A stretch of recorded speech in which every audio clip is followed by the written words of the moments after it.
Hello and welcome to Clamp, the weekly podcast where we discuss all things related to creating, living, and making projects. I'm your host, Grant Alexander, and joining me as always is Adam Mackey and Morley Kurt. How are you guys doing today? Good. Good. Before we start the show, we like to start it off with a Clamp Challenge update. Morley, take it away. So we got the official entry from Mark Daner at DanerMade. So everyone make sure that you're getting those entries in, or else Mark is going to win all of the prizes. That might not be true because I feel like, no, we do have some other official entries. We do have but some entries. We might have exactly 3 at this point. So yeah, don't let them take away all the prizes. Get your entries in. You got a little over a month at the time of posting of this episode. So, this is the time to be really hard, actively brainstorming. We always talk about brainstorming and creativity is not a passive process. You got to be sketching, thinking, drawing, looking at all the clamps around your workshop and thinking about how can I make that better? How can I use these clamps to make something really amazing and out of the box? We're getting some really cool like updates and entries, which is pretty cool. Also, Mark can't win his own mallets back, so get in and win them. He probably doesn't want to be honest. He just make his own. Fair. We got an update from at Warren Matten, who is working on something metallic, which is cool. I always like seeing people making things with moving parts using metal because it has such a high strength to weight ratio that you can get like really efficient mechanical designs. So I'm really excited to see where that goes. I don't know about you guys in terms of how your brainstorming, ideating process on your own projects is going, but I've been reading a book about canoe building and it has all these like different homemade clamping jigs. And so it's been making me thinking about clamping jigs I can make of my own. It's just tough when I don't do a lot of woodworking. That's always the problem. I would like to see you design a clamp and 3D print it. Yeah, I could do that. I don't know about 3D printing, but I would like to design a clamp. I would like to see a 3D printed clamp that works. And I don't want it to be a C clamp. You know what would be a cool premise is like, how much force can you apply with a 3D printed clamp? What is the maximum amount of force? Like, what's the pretty optimal close to shape? goddamn zero. But there must be a way. That rubber like sort of printing filament that you were using for the feet and stuff. Can you get like one that's stretchy, like elastic? Well, TPU is stretchy. Could you make those like rockler clamps with like that has the band for like edge banding and stuff? Could you print something like that? Yeah, I think so. I don't have I've seen those before. I don't have an exact picture in my mind. I'm sure Grant's Googling it as we're speaking. But I know what they look like, but yeah. You actually do edge banding. And yeah, I've been thinking about those. I've also been thinking about Laura Kompf's, I think I mentioned this before, those wooden clamps she uses that have like the cam clamp in them. So those are like mostly wooden. I don't know if there's any metal in those clamps at all. So things like that I feel like are kind of the route I would want to go. John Heiss has made a lot of the I Build It guy. He has made a lot of wooden clamps. So you should, if you're going down the clamp route, he has made a lot of really nice ones with a lot of different iterations over the years. So you might want to check him out. For those who are new here, we should talk about what the Clamp Challenge is. Make a project that involves a clamp or many clamps because you can never have enough. Turn that clamp into something functional, artistic, or fun.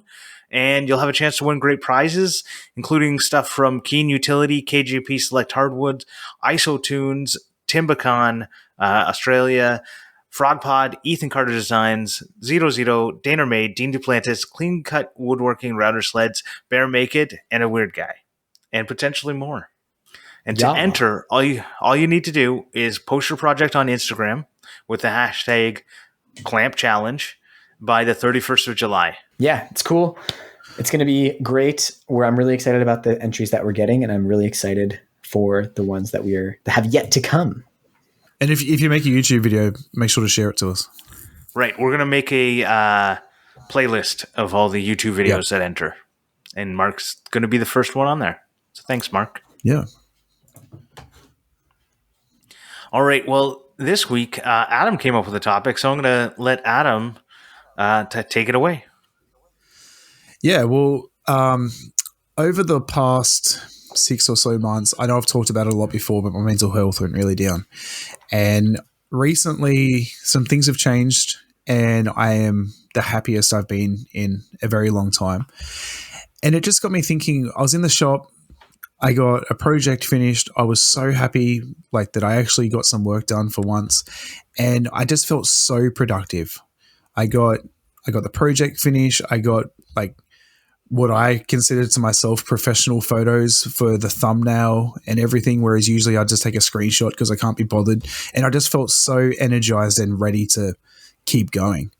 And I feel like I'm on a bit of a high now where I just want to keep pumping out videos and pumping out projects. And yeah, I just wanted to talk about how positive mental health can affect us, because I know we've talked in the past about the negative mental health, but the positive of how much it can push you and inspire you to work harder and keep going. Before we get too deep into this podcast, can I just say that the majority of my thumbnails are screenshots of video. They're not photos. And I find that it just works a lot better because I'll just, I'll set my camera to video and then just be like, this is the thumbnail video shoot. And I'll just try out a bunch of positions. And it's way easier to get a screenshot from there than it is to take the perfect photo, especially when you're shooting at 60 frames per second. But you're purposely filming a video for a screenshot.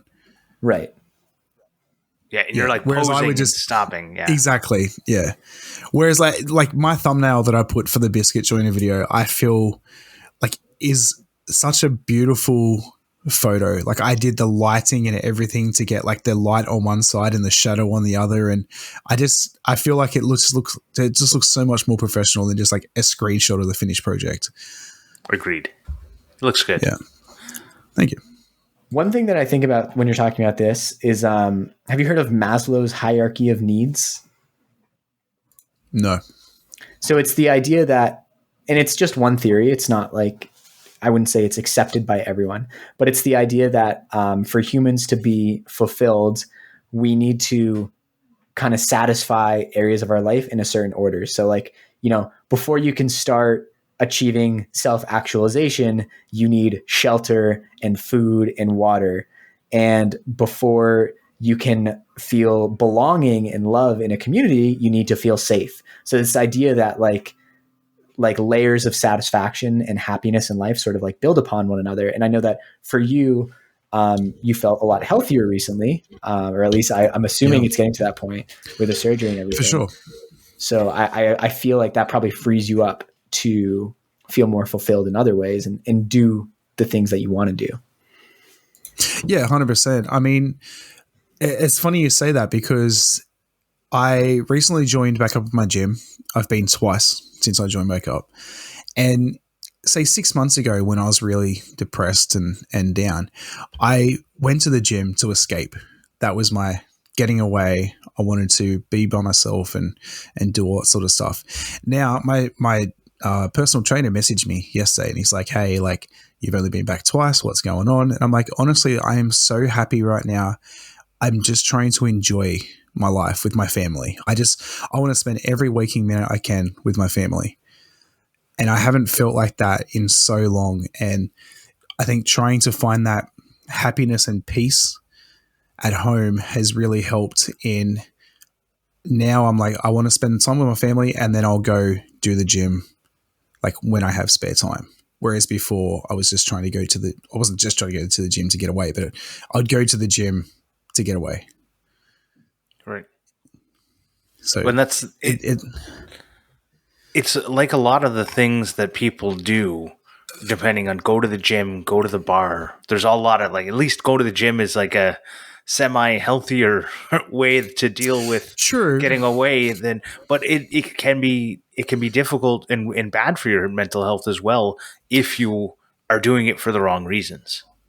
Right? Yeah, 100%. I mean, I think I was doing it for the right reasons, but in my head I was like happy to be there because like I was happy to be there because I was like alone and away.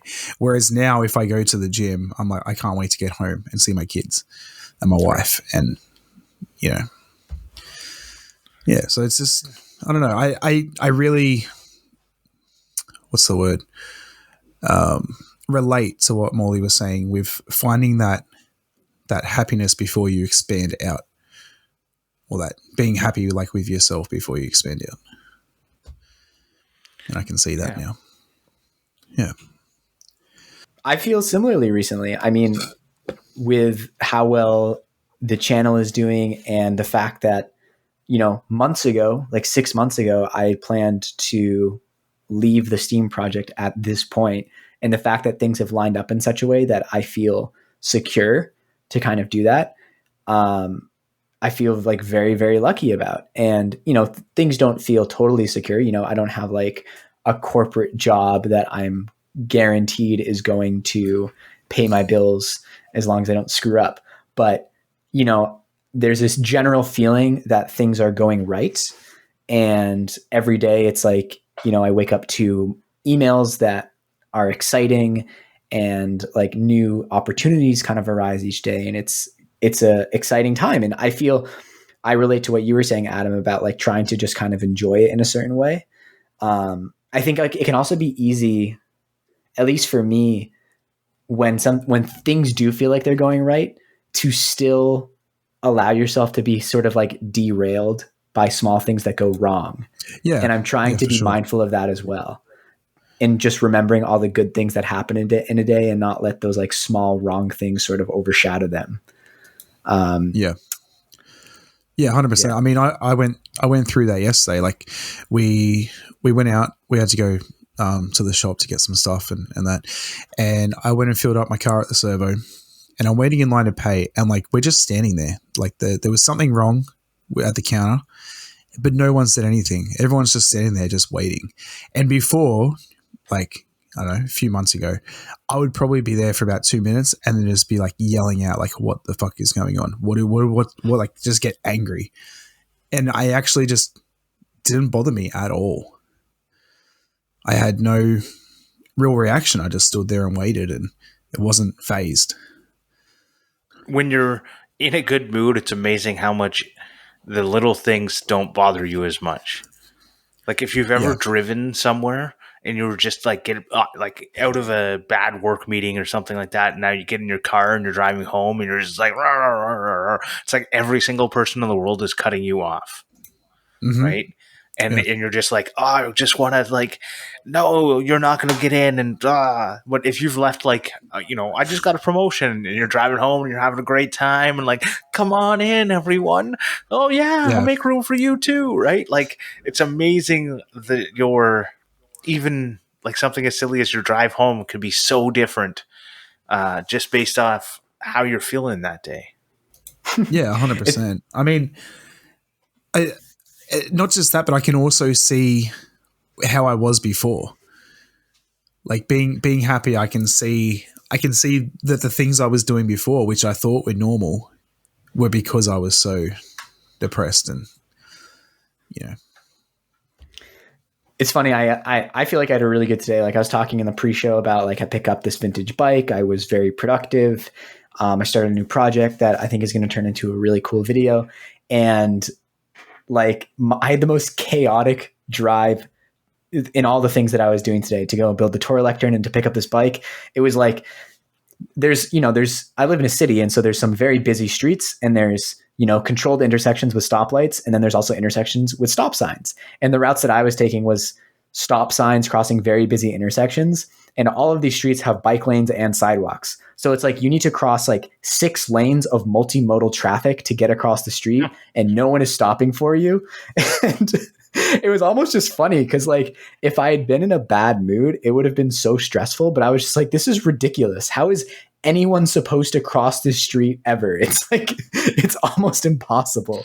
And there was multiple garbage trucks that I had to like go up on the curb and go around. I had to get out of my car and ask like a construction worker to move their giant dump truck that they were blocking the alley that I needed to access with.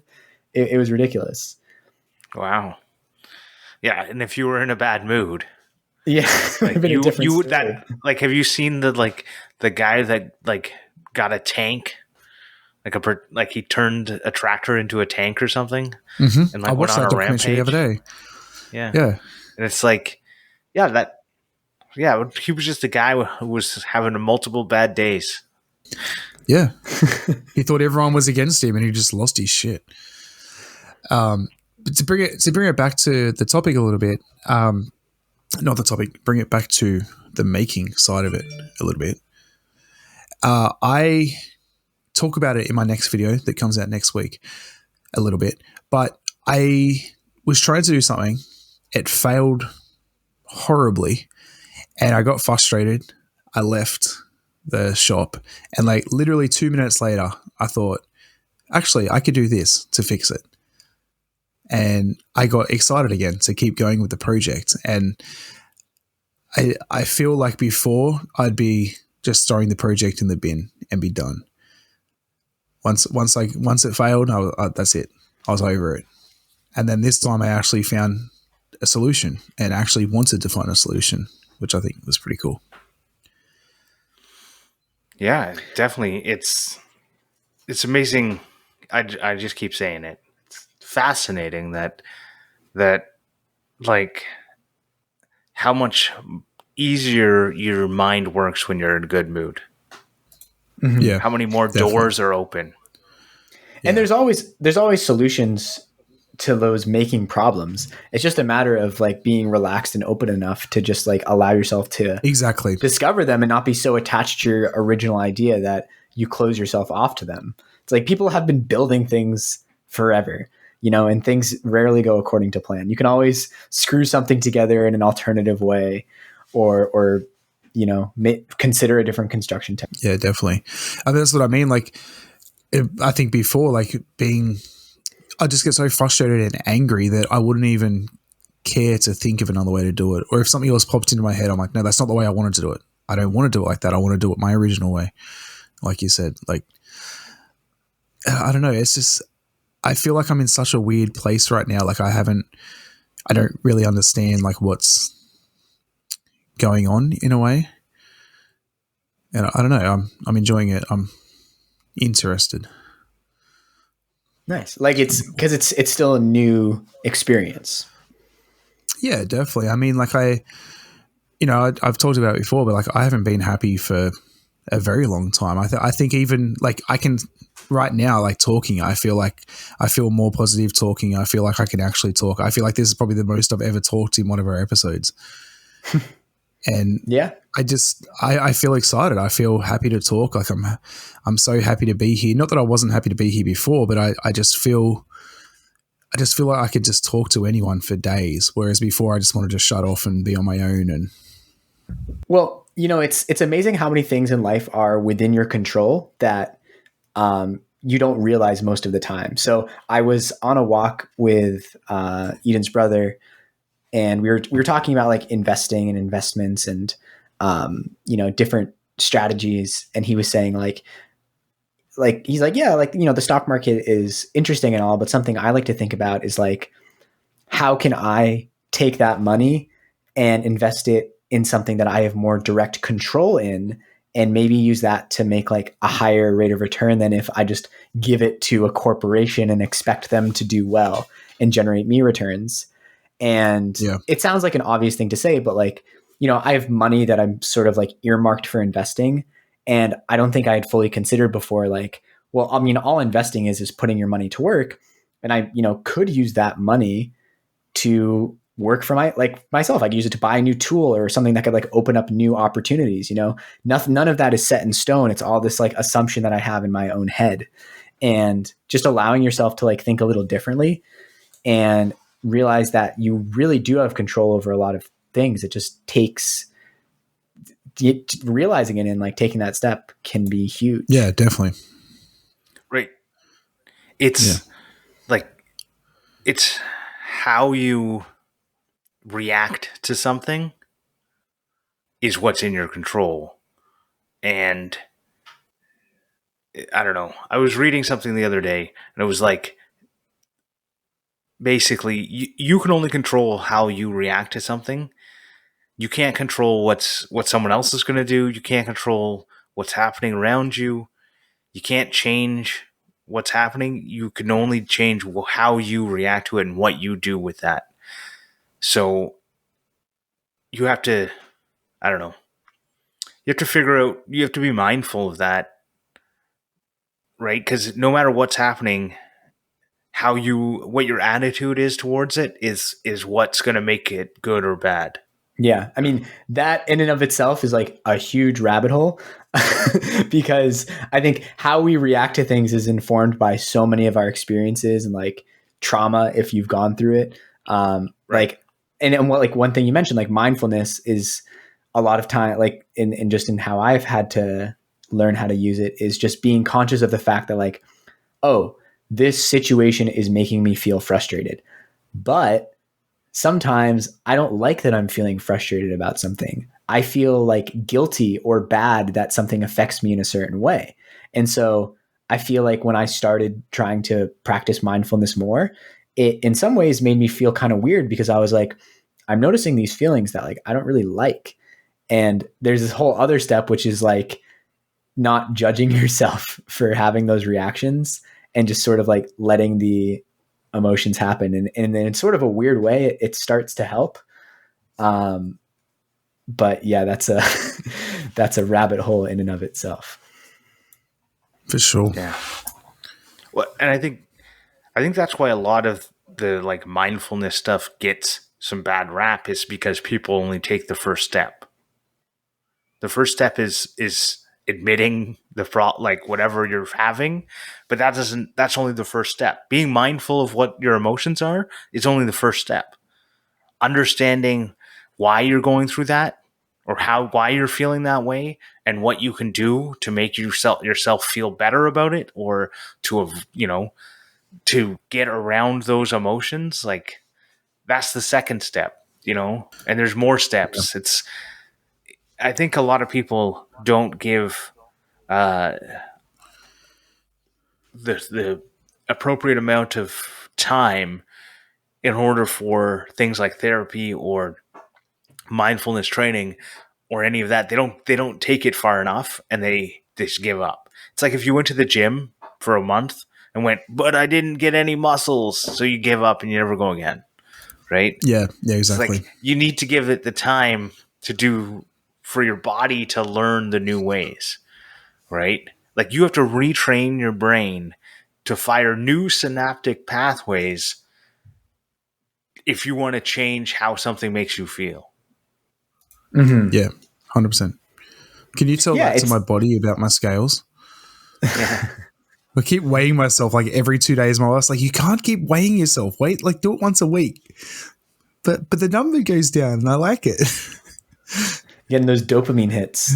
Well, yeah, I think like the mindfulness practice is literally that. It's like practice. And for me, a part of it is that like, I think for part of my life, like I wasn't fully accepting and like processing emotions that I was having and allowing myself to like talk about them or anything like that. And so literally just like getting in the practice of being like, oh, I'm feeling this way.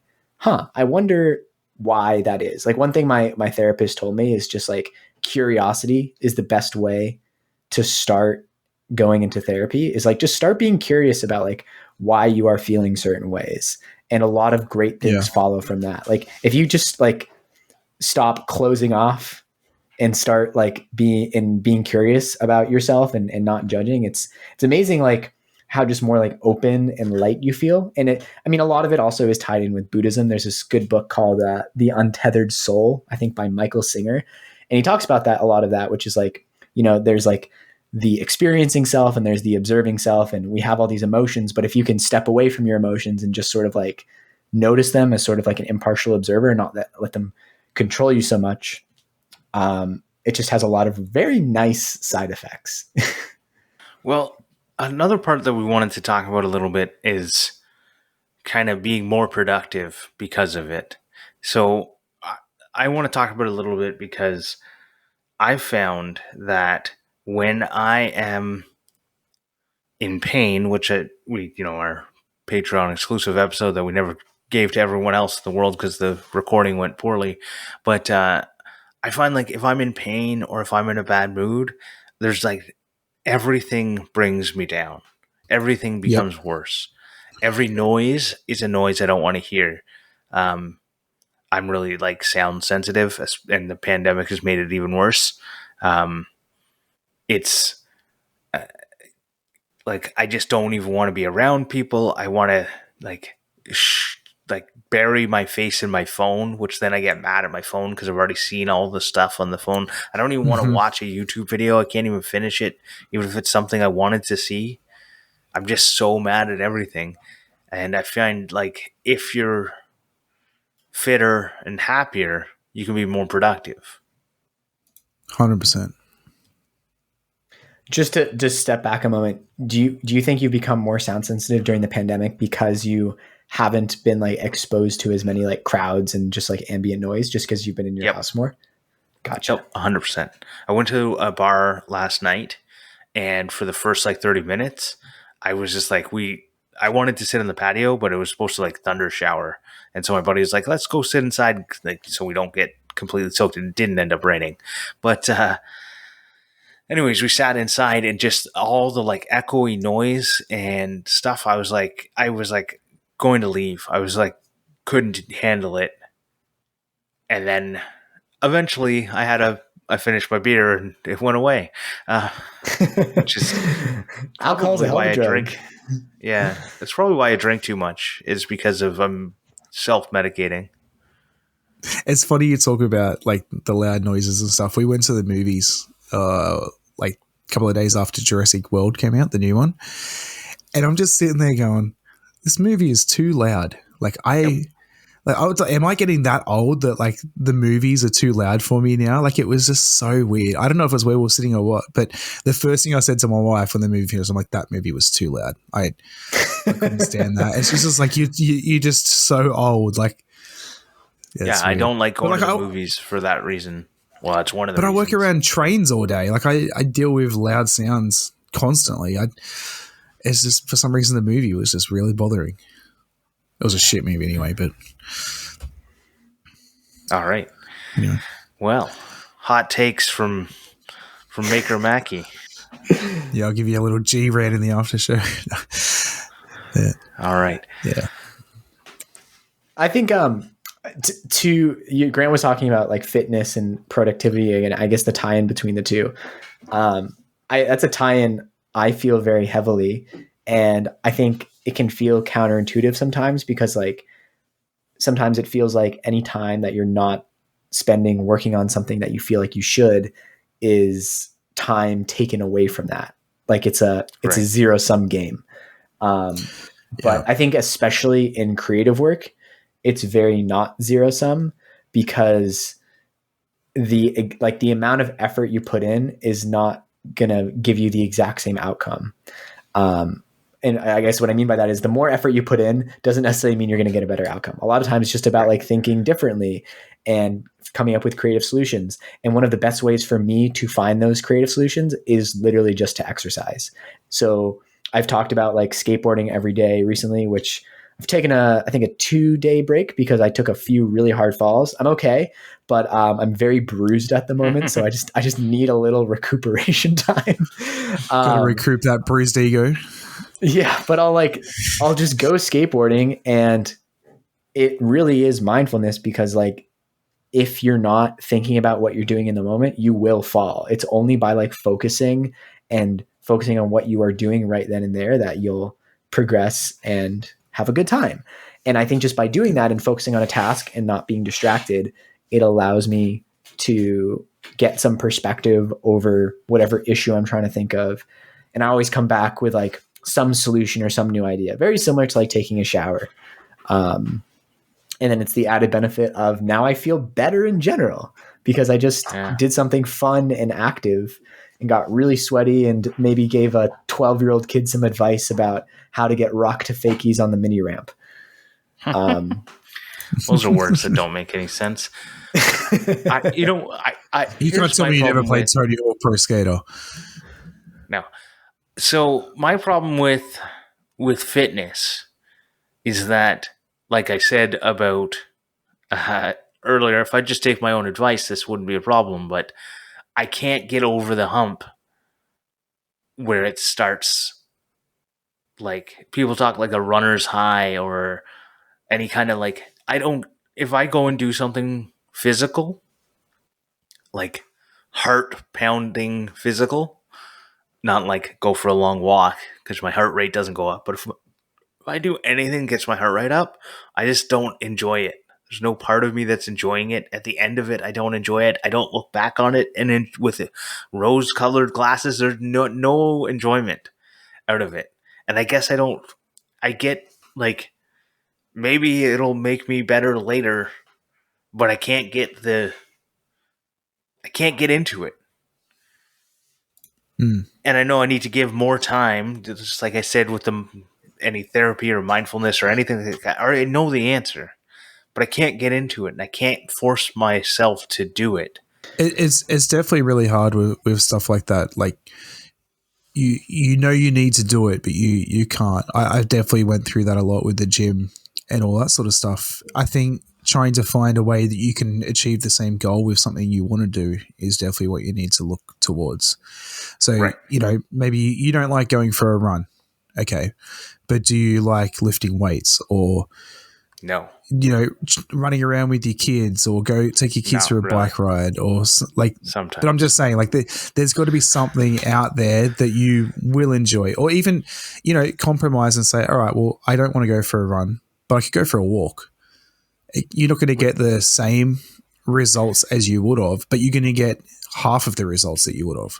So the biggest problem that I have is that it's this in my mind, it's a zero-sum game.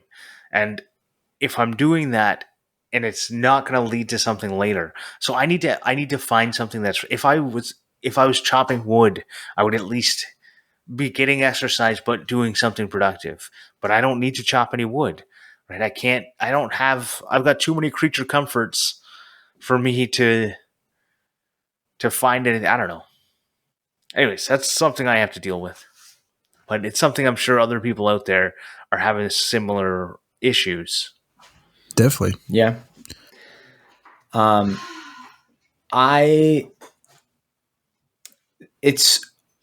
don't have the same experience, and a big part of that is because there are so many things wrapped up with fitness and working out in like doing sports in high school and university. I have so many associations that I can like tap into a lot of like adrenaline feeling. Like I get really happy and excited when I'm lifting or skateboarding, and like I put on certain music and it reminds me of certain things and it gets me in a certain way. So I can't really give advice specific to that just because I don't have the same experience. And I get that. Like, you made the teams you tried out for. I didn't. Mm-hmm. Right? So I don't have those experiences of being on a team and having the fun. And even if I were to have ever made a team, which like I signed up for, my parents signed me up for like basketball, where it was like, there wasn't like tryouts. It was just everyone was on a team. I was a great bench warmer. Like, like that's what it felt like to me, even though it was supposed to be like everyone gets to play, but certain people never get the ball, just feel like I'm not. And that's where when you're not good at something and you want to do it and it's a team thing, which most sports are, even if it's just team being together with other people who are encouraging you, like I get like pole vaulting or whatever you did it's you, but you were on a track team with other people. If you're not good at it, it's really difficult to get better at it because you can't play with other people because you're going to be the bad one on the team and no one's going to play. Like you get into this, like you're not actually playing the game. You can practice to get better, but it's not as much fun. You just end up in a loop of never being any good because you can't get the time in. You can't get the time in because you're not good. Mm-hmm. And I feel like that happens with some stuff as well in the making world. Definitely, yeah.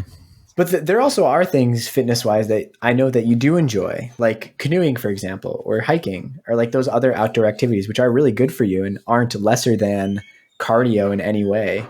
I I agree. The problem, okay, say canoeing is like difficult to get to. Like there's a lot of barriers to getting in a canoe. I got to put it on. Like I got to put it on. Take it off my storage spot. Put it on the top of the car. Strap it down. Go blah blah blah.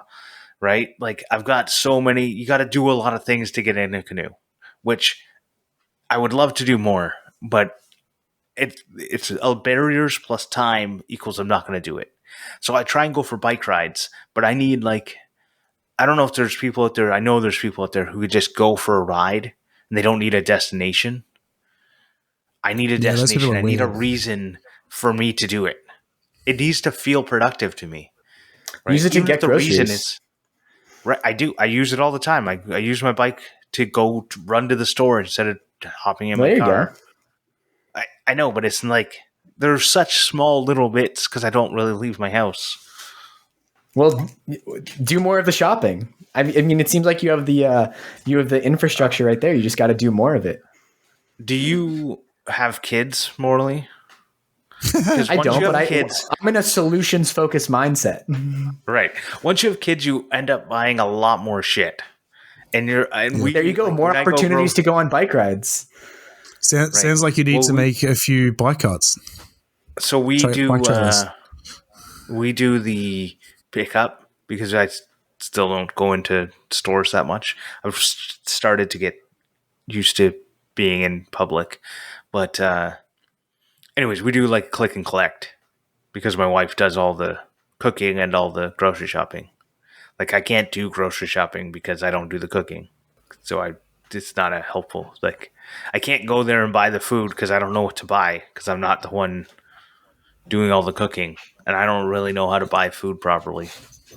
Yeah. So I'm not an adult that way. There's a lot of things I'm good at, but I'm not good at grocery shopping. Here's the solution. You ready? Okay. Pivot your YouTube channel to a primitive technology YouTube channel. Yeah, right. And you will expend so many calories building shit in the woods. Yeah. So that was my original idea with my channel, was to build stuff in the woods with like bushcrafting and axes and whatever. There's a barrier to that. I have to get to the woods. I don't know if this is true, but my sense is that has a higher sort of chance of success than like woodworking type videos, the primitive technology style. Does that prospect motivate you? No, not at all. What about the enjoyment of primitive technology? Yeah, but so I'm not good at it, and to get good at it, I got to spend the time at it, and I don't want to spend the time at it because I'm not good at it. Yeah, don't worry, Morley. I have been coming up with excuses for shit since I was like 2 years old. So whatever you say, I'll come up with an excuse for it. You know what it all boils down to at the end of the day? No one said it better than Shia LaBeouf. It's just do it. Oh. And Nike. I would actually say that it's all about your attitude. Right? And like you said, you're coming from a solutions focus and I'm coming from an excuse focus. And whenever somebody ever invites me to something, the first thing I say is no. And I might say it like actually out loud, but I ought to just go, no, I don't want to do that. I don't want to go there. I don't want to do that thing. I don't want to whatever. It takes a lot for me to try and get out of that. I have to play some mental gymnastics to get myself out of the no focus and into the accepting that this is actually going to be a good time. Right? Yeah. So in the first maker camp, I wanted to go, but then I said no to myself for no good reason and then didn't go. And then the next one was canceled. And then the one after that, COVID was still going on and it was like, it could only fly into the States. And I couldn't fly. It's like a 6-hour drive. I'm not going to fly that. Right. Mm-hmm. And then this year I've got a little kid, so I probably won't be able to go again. And it's like, why didn't I go in 2019? Well, because I told myself no. And Yeah, I was like, I psyched myself out of it You could bring Fletcher with you. because now I can. Yeah, Yeah. but What about it? yeah, I could. Except for That'd be an amazing memory for him. yeah, he's still a little young, I think, for making memories. No, In that I mean, it'll be there in some form or another. Yeah, It'll be formative at least. yeah. Anyways, I think it's like I said, it's all about your attitude and what your mindset is when you're presented with a thing. And if you're in a happy mood and a good mood and mental health is good, things are much more open. Yeah, for sure. I can't find the timing, but from the top of my head, I'm pretty sure it takes 6 weeks to like gain a habit or beat a habit, and it takes 1 week to lose it. So like if you were to go for a walk every day for 6 weeks, it'll become part of your life. You'll be like, it'll just be your habit. Every day you're going to go for a walk. But if you don't go for a walk for 1 week, after that, you gain that habit, you'll lose it. Yeah. So I feel like maybe, like, I know you say you don't want to, and it's getting started is definitely the hardest when you're not in the right mindset for it. But maybe like trying to take the kids for a walk once a day. Yeah, it's not happening. Because, you know, going for a walk though is like the best thing you can do for mental health. The barrier to get, like, going for a walk with my kids is not good for my mental health. I was like, just the arguments to get people, like, get Fletcher to put on his shoes to even convince him to go for a walk is impossible. It takes so much energy to do that. And Will River go for a walk? I go for 2 walks a day with my dog. So. Okay. So get Fletcher to take the dog. It's not happening. I've been trying. It just doesn't work. I don't have the mental fortitude to argue with a 4-year-old over whether or not. It's actually an interesting thing to talk about is that another person, although a 4-year-old, is hindering that, and that other people can have that effect on you not wanting to do something. Yeah. As well, you know, like you say, like you just don't want to argue with him, so you just don't do it. And I know, like, you know, I've got 2 kids too. It's impossible when they got their mindset on something or whatever. Like they're not gonna do it. They're not gonna listen. Right. I have at times just put his shoes on and picked him up on the shoulder and walked with him crying and screaming down to the park, where then he had an hour of the best time of his life, but he wouldn't go out of the house, right? And it's just like, no, you need to get outside. You need to go do something fun. We need to go to the park. So I picked him up on my shoulder and I walked him down the street crying, and we got to the park and he had a blast, and then he didn't want to leave. Then he had to cry on the way back because he didn't want to leave. And it's just like, I'm sure there's better ways of dealing with them. And the problem with parenting is it doesn't come with a manual. And every single kid is different. So what works for one kid may work for yours, may not work for your kid. Exactly, right? Yeah. And like some days you're like, hey, want to go for a walk? And he's already got his shoes on. But that's 90% of the time not the way. Anyways. Let's sort of stop scaring Morley into not becoming a dad. No, it's all good. I'm for it. Question for you guys though, because it is something that I would like to do when I'm a dad. Have you thought about building your children a treehouse? If I had a tree, I would. If I had a tree and land, I would. Yeah. I want to actually. You guys don't listen to Shop Sounds, but Bourbon Moth was talking about he's about to build a treeless treehouse for his son. So like pretty much a house on stilts. And he was talking about he said he's probably not going to do it because there's too many legislations in his county, but of actually making it like over water, like digging out underneath it and filling it up like a moat and stuff like underneath. I was like, that is so cool. Like if I had land, I would definitely do that. So when I was a kid at our cottage, we had a tree house. Like, I don't know, it was like 15 trees between it. It was really cool. Uh, it would definitely be something I'd want to make for Fletcher, but Yeah. I don't have the trees. And it's like I can't plant a tree today and have a tree house in 5 years. You know what I mean? Like, there's no. Yeah. I would have to move to get a tree house, but I do want to make him a Like a play fort or structure. something. Yeah, Yeah. that has. You got to hop over the Goes Quebec past. border and join Zito in Wakefield.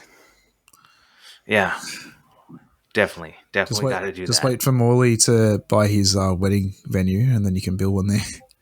Yeah. I'm sure Morley has moved on from that. Morley's now a YouTube star.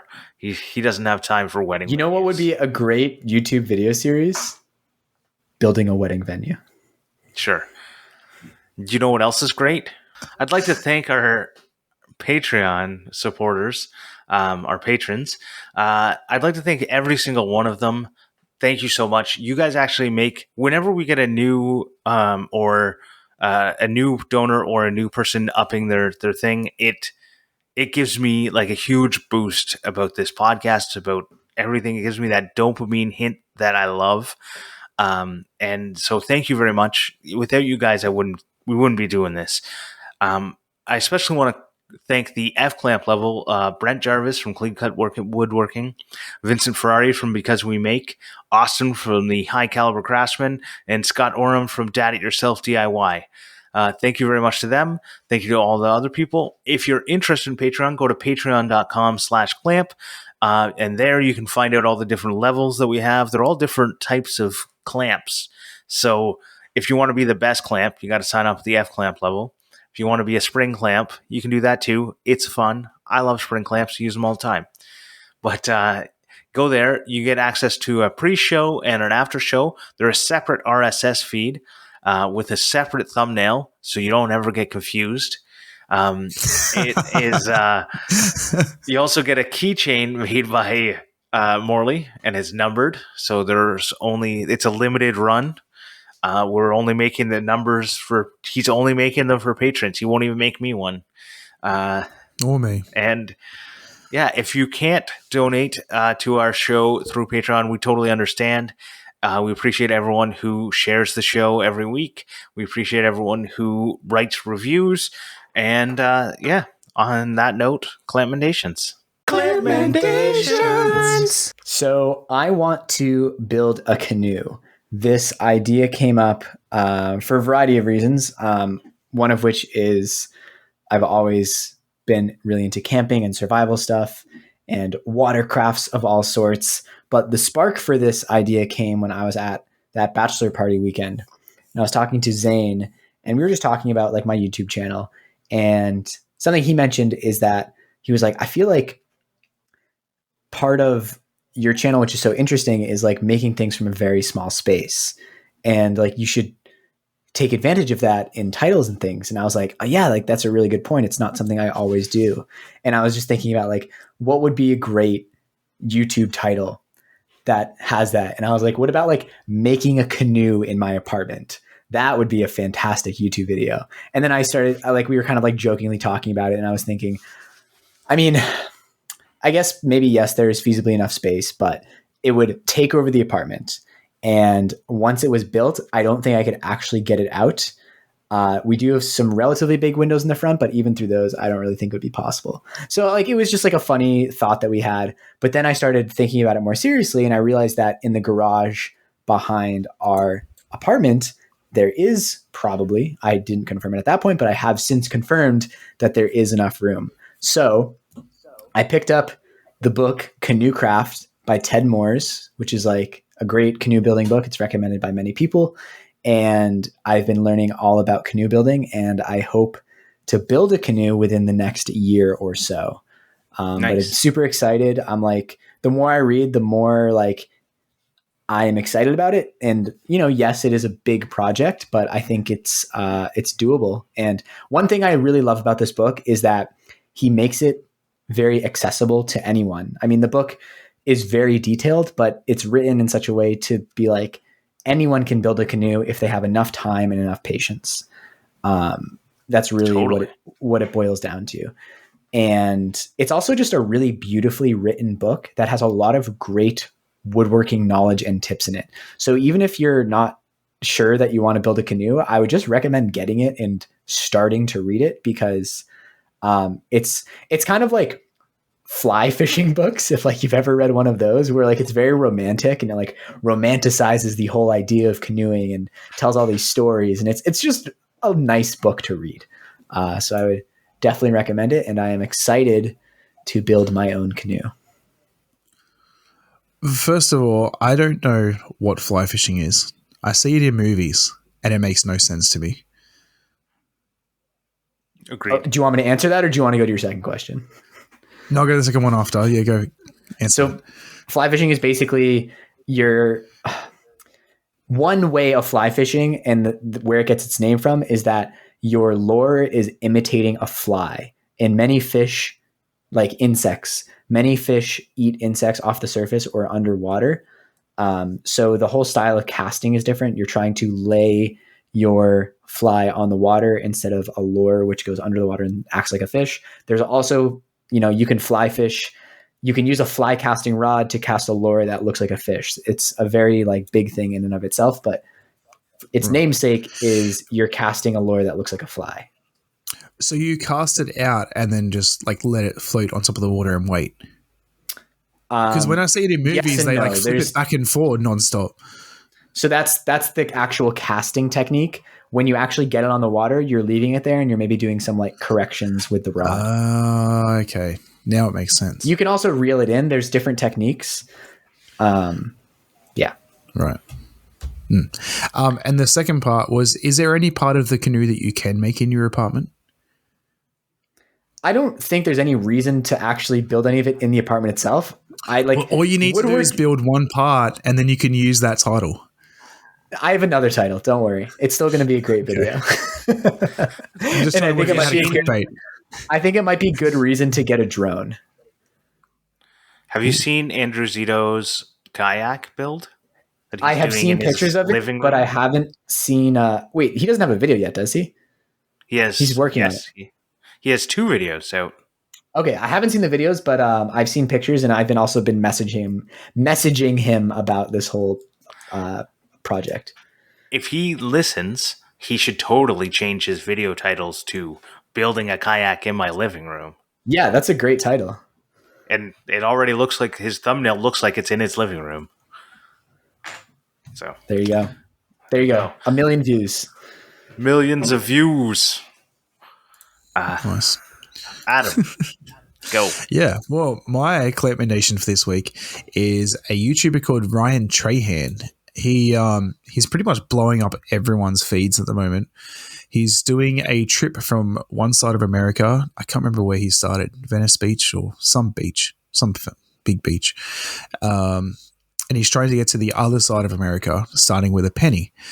Essentially, he works his way up from the penny, so he'll trade up to get some money to then be able to buy things to sell or that sort of stuff. He saves up enough to get a push bike so he can do like Uber Eats deliveries and earn enough money to get him to the next destination. So buy a bus ticket to the next town or a train ticket. One thing I learned is that you can stay in a very nice hotel in Las Vegas for $17 a night because they're just trying to get you in there to get you to the casino. It was insane. The place he stayed in, I'm just like $17 a night. It's pretty hectic. Damn. Yeah, I went on a road trip and I stopped in Atlantic City, which is kind of has a Vegas feel. It's in New Jersey. It's not as notorious, but it's a similar city. And I was told that I would be able to get like super cheap dinner, super cheap accommodations, but it wasn't Vegas level. It was still definitely a lot cheaper than it would have been in like another tourist city because there's all the gambling. But yeah, looking forward to that experience in Vegas. Yeah.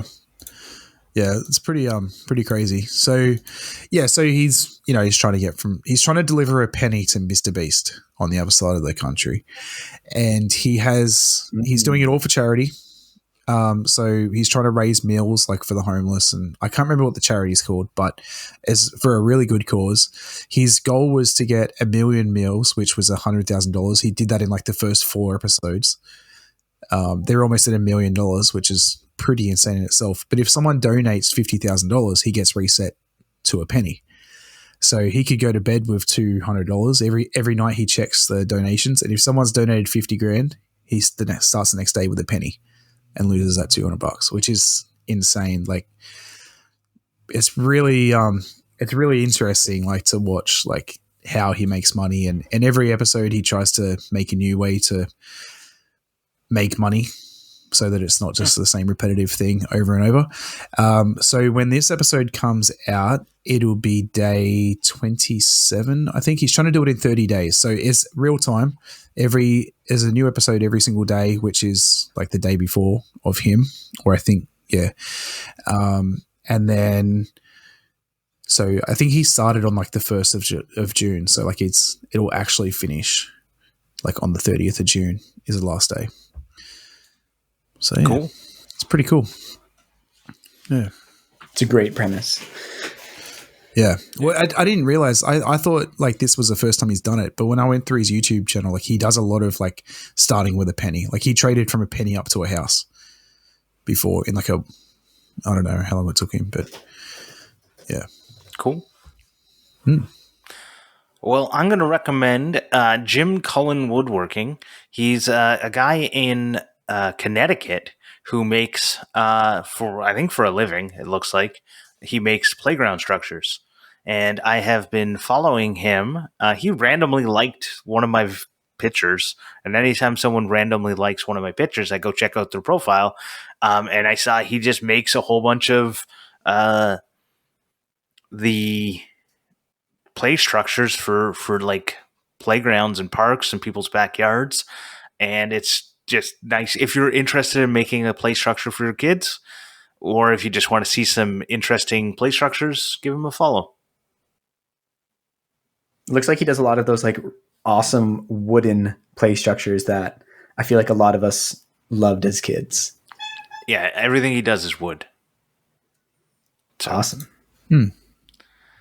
Well, at this point, we'd normally go to Morley reading a review in an accent of your choosing, but we don't have any. So we're going to go to Adam's Australian Word of the Week. Yeah. Did you know that 5-star reviews are really good, like, and helpful for iTunes to get our name out there? I didn't know that. Yeah. Wow. It is. Speaking of wood, I'm going to go a little bit crazy with this week's word, and we're going to go with the word wanker. All right. Oh, I know that one. Yeah, that's just like an idiot. Or like someone you're like, that guy's such a wanker. He's such an idiot. He's such a imbecile. That's what I would say. No. Agreed. Yeah, okay. Well, yeah, you got that one. Done. All right. Thank Bye. you, End of episode. Yeah. Thanks, TF Turning, for the theme song. You can find us on all the usual social media places by searching for Clamp or Clampcast or Clamp Adam Morley Grant. Thank you very much. Bye. Goodbye. See ya.